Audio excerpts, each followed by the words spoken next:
ನಾನು ಇನ್ನೊಂದು ಮಾತು ನಮ್ಮ ರೈತರಿಗೆ ಹೇಳೋದು, ಯಾರಾದ್ರೂ ಬಂದ್ ನಿಮ್ ಕೈ ಹಿಡ್ಕೊಂತಾರ, ಯಾರಾದ್ರೂ ನಮಗೆ ಎತ್ತಾರ ಅಂತ ದಾರಿ ಕಾಯಕ್ ಹೋಗ್ಬೇಡ್ರಿ.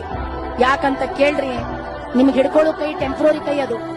ನೀವು ನಿಮಗೋಸ್ಕರ ಪರ್ಮನೆಂಟ್ ನಿಂತ್ರಂದ್ರ ನಿಮಗ್ ನೀವೇ ಪರ್ಮನೆಂಟ್ ಆದ್ರಂದ್ರೆ ಈ ಜಗತ್ತೊಳಗೆ ನಿಮ್ಗೆ ಅಲ್ಲಾಡ್ಸಕ್ ಯಾರಿಗೂ ಆಗುದಿಲ್ಲ.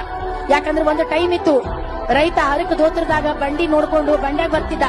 ಆದ್ರೆ ಇವತ್ತು ಪ್ರೈವೇಟ್ ಜೆಟ್ ಇಟ್ಕೊಂಡಾರ ರೈತರು. ಆ ಲೆಕ್ಕದೊಳಗೆ ನಮ್ಮ ರೈತರು ಮುಂದುವರ್ಯಾಕತ್ತಾರ. ಯಾಕಂದ್ರೆ ಈ ಜಗತ್ತೊಳಗ ಹೊನ್ನು ಹೆಣ್ಣು ಮಣ್ಣು ಈ ಮೂರಕ್ಕೂ ಬೇಡಿಕೆ ಯಾವತ್ತೂ ಕಡಿಮೆ ಆಗೋದಿಲ್ಲ. ನಮ್ಮ ಹತ್ತಿ ಟೈಮ್ ಒಳಗೆ 200 ರೂಪಾಯಿ ಎಕರೆ ಇದ್ದದ್ದು ಹೊಲ ಇವತ್ತು 1 ಕೋಟಿಗೆ 1 ಎಕರೆ ಆಗ್ಯದ.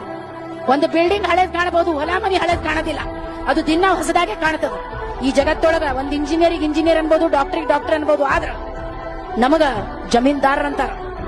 ನಾವು ಜಮೀನ್ದಾರ್, ನಾವ್ ಯಾವತ್ತು ಕೊಟ್ಟವ್ರು ಬೇಡದವರಲ್ಲ, ಈ ಜಗತ್ತಿಗೆ ಅನ್ನ ಹಾಕುವವರಂತವ್ರು ನಾವು.